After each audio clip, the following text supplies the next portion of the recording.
On October 24th, 1975, the phone systems in Iceland went dark. The national airlines had to cancel flights, and schools emptied out. Theaters were not operating, and the only reason that the bank stayed open is because executives at the bank had to go down and work at the front tellers themselves.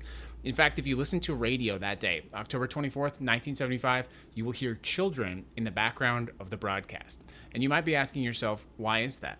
Well, that is because of Women's Day Off. October 24th, 1975, one of the largest displays of solidarity that I've ever seen. When people ask me, or they say, I can't do anything, we can't make change, I remind them of that day. A group of women came together with one powerful idea. Let's show the world how much we do by, well, not doing anything. And so they gathered together and in an incredible amount of solidarity. Nearly 9 in 10 women in Iceland did not show up for work that day. They didn't do housework or chores. They didn't cook dinner. They didn't do paid work. And the country really struggled. As I said, the phone system actually went offline because there were no switchboard operators. The theaters, there were no entertainers. And my favorite story, the bank executives had to go downstairs and work the windows themselves. It was a really good reminder.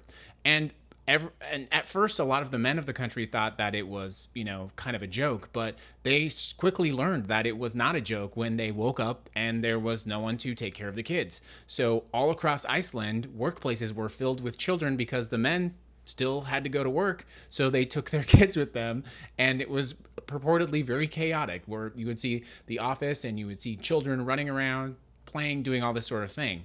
And it was a very good example of being able to demonstrate, hey, look at what happens when you go to work and who takes care of the kids. But that's the whole point, is it? The country didn't just slow down, it seized up because of the invisible work that these women were doing to keep it running. And it was effective. It had a huge payoff. The very next year, Icelandic parliament passed a gender equality law. 1 year from the massive demonstration, they got huge gains.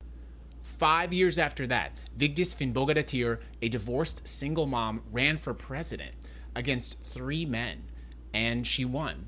The first democratically elected female president on Earth.